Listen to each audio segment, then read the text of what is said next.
Good morning, everybody. Orange J here with another War of the Visions video, and today we're going to talk about the non-near collaboration stuff like Win Veritas and this vision card. I forget the name of it all the time.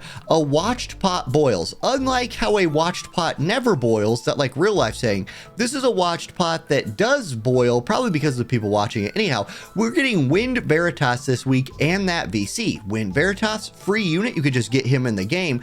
There are some stipulations that come with that. We're going to talk about all of those, and we're going to talk about if a watched pot boils is worth picking up regardless of the Visior cost attached to it. But let's start with Win Veritas. This is something we've been looking forward to in the global game for a long time. We knew we were getting another free unit, kind of like in the vein of Lucio, and we've heard that he's really good.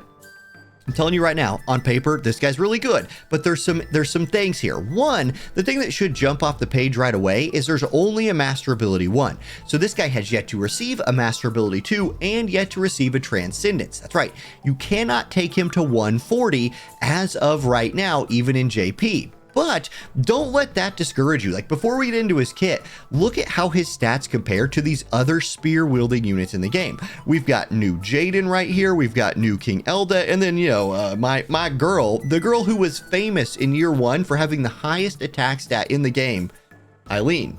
Let me just tell you, it's not that anymore. That is not how she works. But let's look at their stats right here. So this is at only level 120. Win Veritas is bringing 4,500 HP. That is more than Eileen, it's more than Jaden, and it's almost as much as the new King Elda, and we don't even have 140 yet. His attack stat is 584, which is very comparable to the 591 magic from Jaden, the 567 attack from Elda, and then way higher than Season 1's MVP of the attack stat, Eileen. In fact, we could probably just stop looking at Eileen's stats at this point. He has 65 agility, which is more than Jaden and just a little bit less than King Elda. And I think you see what I'm talking about. He's move 3, jump 4, which is really, really nice. And his stats at only level 120 are super comparable to these other units at 140. Keep in mind, he will receive buffs at some point when that Master Ability 2 comes in and when his Transcendence comes in. Now, for the rest of his kit, his TMR, it's a 3 agility TMR, so we get another interesting agility number on there. And this one, I think the buff on it is pretty interesting. It dispels auto restore, so that's AP regeneration for enemies. Then it decreases AP for enemies when you hit them with an attack. It decreases their attack for 2 turns when you tag them. It nullifies AP restore, so not only does it take it off, it prevents them from re-getting it. And it increases critical evasion by 25 for self. It's a lot going on there, and 2 years ago, I'd have thought this was an insane buff. Right now, there's not as many units in the game that really rely on AP restore. Still, it's a 3 agility TMR. It's an interesting buff that does a lot of things. That's neat. His master ability that he has one of is defense pin 20 and acquired AP 30 with the wind group buff. Defense pin 20, okay, there's one of the things. He's on his way to his defense penetration number, and acquired AP 30 is a nice little thing. His support abilities, okay, Heaven's Mystery, super good. 40 more defense pin, putting him at 60 when combined with his master ability. Decrease AP consumption 25, and air some single target resist 15, very, very good. It falls off the hill after that. Like, that's his only really great one. You can go Holy Knight's Protection to be a little bit more anti-physical with defense and HP, or you can go Leaping in the Wind, which gives you jump, HP, and agility. I think you're going to go here. Like, that one more jump is situationally going to be useful, but keep in mind, this is a guy who has 4 jump already. Still, he's flying around the map with 5 jump, then 12% agility. Hey, he's already not slow. He might as well be a little bit faster. So that's pretty cool. These pugilist ones, I don't think you're going to go there. Like the continuous counterattack upgrade and the accuracy, meh. HP and attack, PvE focused one right here. If you need a little more attack for like PvE scoring runs. Okay, counter moves. Again, kind of nothing going on here. Paladin's Guard will reduce all damage by 45%. He does have Spear of Revenge, which will absorb, but it's a piercing move, and these oftentimes like hit an ally that's in between you and the enemy. I don't love those. And then the continuous strike counter. Yeah, this is very free right here. His counter moves feel very free. Okay, his kit. This is where it gets good again. So his main job, his cheat move is 100% hit move. I love that. Like, that makes the cheat move viable in PvP instantly, because if you run into an evade team, at least you have something in the bag that can help you deal with that. Also, when an enemy is killed, automatically recover some AP. Great. awesome. It's also a piercing move. There we go. Then we get Haste Stance. This is a self buff, reduces physical damage based on attack size. We've seen this like with the A2 has this as well. Same thing with magic, gives haste, and let's see, debuff effect weakening 40 if you have haste. So he's be more resistant to debuffs, he'll be faster, and he'll take less damage. Excellent buff. You're going to want to cast this every single fight. He has Dispel Auto Revive right here with Spin Dive type 0. Nice range on that for a spear move as well. Then Fortress Stance. This is his group buff, and you're going to cast this every single time. Reduce all damage taken by 50%. Increase AoE resist for 4 turns by 20 for him and his allies, and 20 human killer for 4 turns with physical attack for he and his allies. Top tier buff. Top tier buff. This right here kind of elevates him a lot in my opinion, and he gets this all damage type shield mixed with this again honeycomb type barrier damage reduction based on size thing, so just making him in general harder to kill. He has Wind of Heaven, which is an AoE resist debuff attached to a diamond shaped AoE attack that hits twice. That's wonderful. And then Void Flying Spear, his job level 25 move, dispels buffs haste, dispels damage up, it gives him 30 more defense pin, so he's got his defense pin locked down with 165% damage. Notice something that he's missing is Pierce Attack Resist Penetration. Right now, he would be very vulnerable to a unit that was stacking Pierce Resist. He just wouldn't have a way of dealing with that, but that could come in his future updates with that Master Ability 2 or Transcendence. Okay, 8 Mangy Tianfang sub job. Interesting. So he has 2 attacks here. One of them is a slash attack, which is interesting, that decreases attack by 40%. The other one's a pierce attack that can stun. The slash attack one is a 3-hitter, giving him access to both piercing, which can use a vision card for a 3-hitter, and slashing 3-hit moves. So PvE functionality for sure right here. Paladin does give him Immortal Fighting Spirit. Pugilist gives him access to strike attack moves. And then notice no limit break yet, which, again, if you remember building Lucio up through the game back in the day, that was his like last thing to get was his limit break. And it was also the thing that made him into the god of PvE that he is now. So there's Wind Veritas. If you're excited for him, you absolutely should be. He looks great. If you're a newer player, get this guy.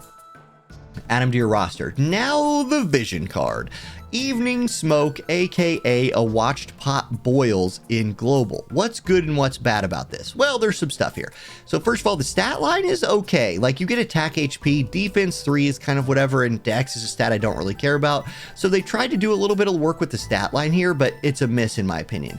The unit effect is nice. You get slash attack, resist pin, and agility. There's a lot of units in the game that would really like this. It is a job-based card. You can see all the jobs on the screen, or we can go look right here real quick, and the job types, I like this rundown better. It's Sword Warrior, Axe, Spear, Gun. So equipable on a lot of those things, and it does have unit attack resist on it. So we're going to look at those job types and see if they really desperately needed a unit attack resist card with attack up. Maybe. And then there is the global buff for Griffith, Elia, and Oldoa that is attack and AoE resist. And this is probably the best thing about this card if you're trying to play Griffith or Elia, or you're like one of the 2 people in the game that plays Oldoa, in which case I love you because more people should play like off meta stuff for fun. Anyhow, it's a 50% attack buff. The single target resist is only 16 and the critical evade is 24. Now, let's go ahead and look at how that compares to those specific jobs. Sword, and I'll have this on screen here. Sword Warrior is the first one. So Sword Warrior has 3 unit resist cards. This is not a great card overall. Like I wanted to start off by saying I don't love the group buff of this card. So if you're trying to play Sword Warrior, your other unit resist options are the future cards, right? Cards that haven't come out yet. So this one has elemental chain resist and reaction block rate. This one has slash attack, slash resist pit, and unit resist. I would say this future card right here of well, we don't know the name of it yet, but this thing looks insane. It looks better. And so if I was trying to build a Sword Warrior team, I'd probably just wait for this guy. I mean, it looks like it's probably coming with new Lucio just based on the card, the art on it. So there's that one. Now, the next job that this has is Axe. So let's go look at the Axe cards. Axe, once again, lots of unit resist cards. One of them is, now it says that this right here is a future card with unit resist. That is not what this card has. This is like the first mistake I've ever seen on this spreadsheet. So please do not kill JB for this. Like, I make a bajillion mistakes, and this is the most useful resource since WoTV Calc. But this is not this. This is not the same effects as this card. This has like attack and dex on it or something. It's not this at all. So your actual other unit resist cards are going to be this one, which is a magic based card. It's going to be this one, which is not a magic based card. And then this one's not real. So it's really only two others. If you were trying to run an Axe team, physical units only, this would be your other option, Coral. It's reaction block rate, magic resist, single target resist. So the question is, do we like that more than we like the attack percent, unit resist, crit evade? I would say not. I would say this is if you're trying to run Axes, I like this new card better than I like Coral, unless you're using a magic Axe unit, which nope, not a thing. And you could use this. So if you're building Axes, that's the situation so far where I think you pull this card. Okay, Spears was the next job-based thing that this had. So let's check out Spears real quick. Spears, like 4 unit resist cards. So once again, it's stacked in the unit resist area. Your other unit resist options are once again a magic card, but there are magic-based spear units, so this is a little bit easier to work in. You have the Full Metal Alchemist card, which has agility and unit resist on it, which is unbeatable and immediately outscales this one. Then you have future card. No, it's the Final Fantasy 9 card that's crit rate, unit resist, elemental chain resist. So for Spears, I think you have 2 decent options here with the Full Metal Alchemist card and the Halloween Lucia card that, in my opinion, are better than the new one. And then Guns. Now, Guns I don't even need to go look at because Guns have the Melnia card. So if you have the Melnia card, it's way better than this one because it has agility and unit resist, which is insane, just like the FMA card is. So yeah, you're good here. Those are the only 2 unit resist cards, and one of them comes with the only agility in that card area as well. So useful card if you're going Axes only. I will personally pull for this if they're just like giving it away, which again, I hope they kind of think about doing. This is coming out late in the middle of a collaboration, so hook it up. Hook it up. This is kind of an awkward release for this thing. Not a ton of people play Axes, and one of the big reasons for that is obviously because like the Axe units, and we can go look at this again real quick. The Axe units, I mean, you're looking at like Vega, Summer Kilfay, Moraga, Yerma, Halloween, Lucio, Grifford. That's just not well built out yet. There are, like, Lucio is a good unit, Grifford is a good unit, Vega is a really good unit, and Moraga is a great defense tank.